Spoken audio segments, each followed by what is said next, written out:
Hello बच्चों, class 12th की economics में हम चैप्टर 3 कर रहे हैं। इससे पहले हमने इस चैप्टर में budget set, budget line, indifference curve, indifference map यानी कि तटस्थता वक्र और तटस्थता समूह कंप्लीट कर लिया है। आज हम कर रहे हैं प्रॉपर्टीज ऑफ इंडिफरेंस कर्व यानी कि तटस्थता वक्रों की विशेषताएं। तो तटस्थता वक्र की मुख्य 5 प्रॉपर्टीज यानी कि 5 विशेषताएं हैं जो कि तटस्थता वक्रों में होती हैं।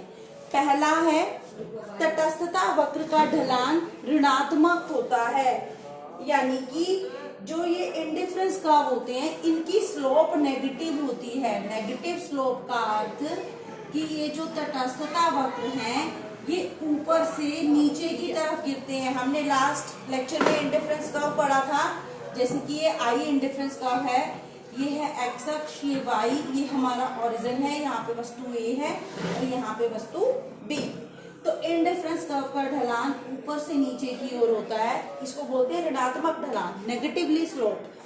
तटस्थता वक्र का ढलान कभी भी इस प्रकार से ऊपर की ओर नहीं होता। क्यों नहीं होता? क्योंकि ये ऋणात्मक क्यों होता है? क्योंकि अगर हम एक वस्तु बढ़ा रहे हैं तो दूसरी वस्तु हम कम कर रहे हैं। हम दोनों वस्तुओं की मात्रा एक साथ नहीं बढ़ाते। अगर ऐसा होता तो इसमें क्या है, हम दोनों वस्तुओं की मात्रा बढ़ा रहे हैं। ये देखो, ये भी बढ़ रही है और ये भी बढ़ रही है, लेकिन इंडिफरेंस कर्व में हम क्या करते हैं, एक बढ़ाते हैं तो दूसरी कम होगी। यहाँ पे हम ए बढ़ा रहे हैं तो बी अपने आप से कम हो रही है। इसलिए तटस्थता वक्रों का ढलान हमेशा ऋणात्मक होता है, उनकी स्लोप नेगेटिव होती है, क्योंकि हम दोनों वस्तुओं की मात्रा एक साथ नहीं बढ़ाते। अगर एक बढ़ेगी तो दूसरे की मात्रा कम होगी। अगर ऐसा नहीं होगा तो हमें ये सारे कॉम्बिनेशन सेम सेटिस्फेक्शन नहीं देंगे, सारे कॉम्बिनेशन हमें अलग अलग संतुष्टि देंगे। दूसरी इसकी क्या प्रॉपर्टी है कि तटस्थता वक्र मूल बिंदु की ओर उन्तोदर होती है, यानी कि कन्वेक्स टू ओरिजिन होती है, उसकी शेप ऐसी होती है। दूसरी होती है कनकेव टू ओरिजिन, वो शेप ऐसी होती है। तो जो तटस्थता वक्र हैं वो हमेशा उन्तोदर होते हैं, कन्वेक्स होते हैं, कभी भी नतोदर या फिर कनकेव नहीं होते। क्यों नहीं होते? ऐसा किस लिए होता है? Diminishing marginal rate of substitution यानी कि घटती सीमांत प्रतिस्थापन दर, क्योंकि जो हम प्रतिस्थापन करते हैं वो घटती दर पर करते हैं। जैसे कि यहाँ पे हमने एक बढ़ाने के लिए कितनी कम किए, 3। यहाँ पे हमने एक बढ़ाने के लिए कितने कम किए, 2। यहाँ पे हमने एक बढ़ाने के लिए कितने कम किए, 1। तो ये जो प्रतिस्थापन दर है ये लगातार घटती जाती है, इसलिए ये हमेशा कन्वेक्स टू ओरिजिन होते हैं, कनकेव टू ओरिजिन नहीं होते। नेक्स्ट इसकी प्रॉपर्टी है कि दो इंडिफरेंस कर्व कभी भी एक दूसरे को छूते या काटते नहीं हैं। इंडिफरेंस कर्व अगर 2 हैं तो वो इस शेप में होंगे, वो इस शेप में कभी भी नहीं होंगे। क्यों नहीं होंगे? देखो, अगर ये इंडिफरेंस कर्व है यानी कि तटस्थता वक्र ए है, ये है तटस्थता वक्र बी। अब एक बिंदु ये कॉमन है जो दोनों वक्रों पे है। अब एक बिंदु इस वक्र पे लेते हैं ए पे, एक लेते हैं बी पे। ये बिंदु 1 है, ये 2 है और ये है 3। अब तटस्थता वक्रों के अनुसार एक वक्र पे जितने भी बिंदु होंगे समान संतुष्टि देंगे। इसका मतलब 1 और 2 समान संतुष्टि देंगे। और ये एक बिंदु बी पे भी है तो इसका मतलब 1 और 3 भी समान संतुष्टि देंगे। अब 1 और 2 भी समान है, 1 और 3 भी समान है, इसका मतलब 2 और 3 भी समान होंगे, समान संतुष्टि देंगे। क्या वास्तव में ये बिंदु समान है? समान संतुष्टि देंगे? नहीं देंगे। इसीलिए दो तटस्थता वक्र कभी भी एक दूसरे को काटते या छूते नहीं हैं। नेक्स्ट इसकी प्रॉपर्टी क्या है? इंडिफरेंस कर्व कभी भी किसी अक्ष को छूता नहीं है, ना ही एक्स अक्ष को, ना तो वो इस शेप में होंगे ना ही वो इस शेप में होंगे। ना तो वो वाई अक्ष को टच करेंगे ना ही एक्स अक्ष को टच करेंगे, ये गलत है। इंडिफरेंस कर्व किसी भी अक्ष को छूते नहीं है। क्यों? क्योंकि इंडिफरेंस कर्व की तटस्थता वक्र की ये मान्यता होती है कि हम दो वस्तुएं खरीदते हैं, लेकिन यहाँ पे तो हम अगर ये बिंदु पे लेते हैं तो यहाँ पे हम y तो 0 ले रहे हैं, सॉरी x तो 0 ले रहे हैं, केवल y खरीद रहे हैं, और यहाँ पे हम केवल x खरीद रहे हैं, यहाँ पे y 0 है, तो ये मान्यता उसकी गलत हो जाती है। इसलिए इंडिफरेंस कर्व किसी भी अक्ष को छूते नहीं है। इंडिफरेंस ना तो x अक्ष को टच करता है ना ही y अक्ष को टच करता है। आगे है ऊंची तटस्थता वक्र ऊंची संतुष्टि को दर्शाती है। Higher the indifference curve higher level of satisfaction. ये हमने इंडिफरेंस मैप में भी किया था। आप एक एग्जांपल ले सकते हैं, जैसे कि ये वस्तु A है, ये B है, ये y अक्ष है, ये x अक्ष है।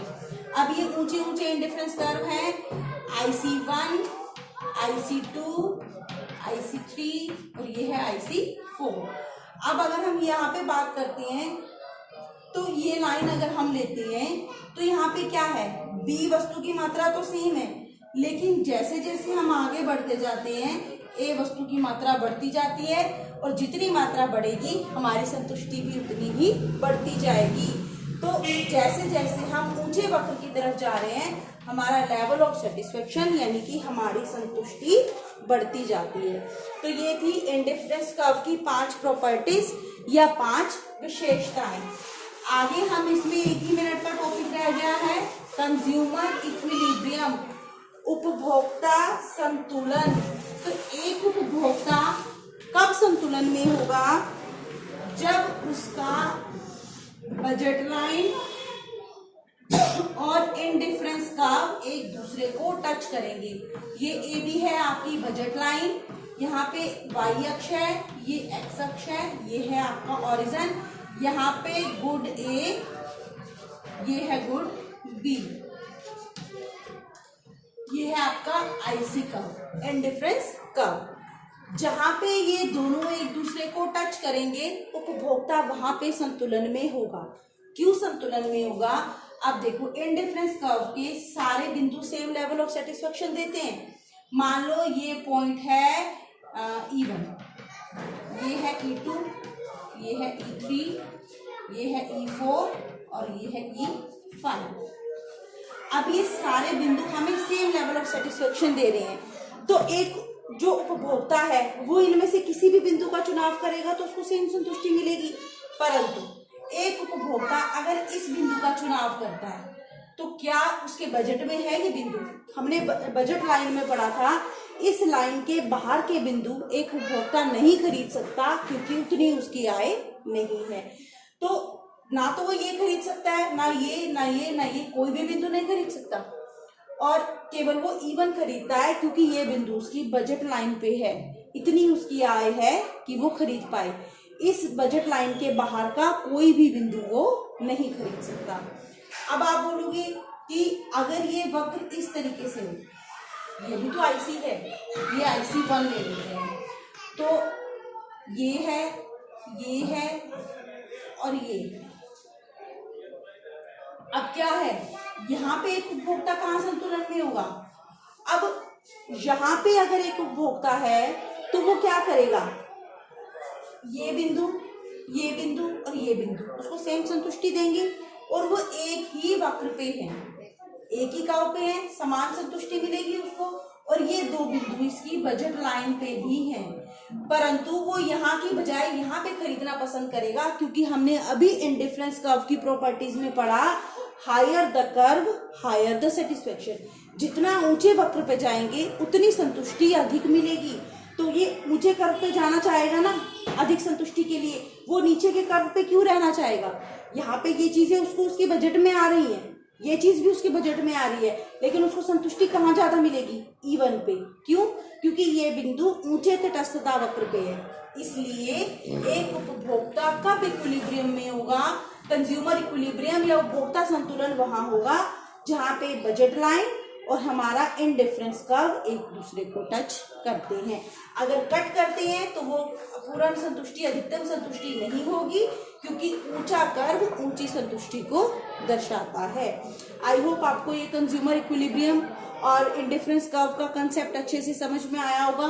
नेक्स्ट वीडियो में हम नेक्स्ट सेशन स्टार्ट करेंगे। Thank you.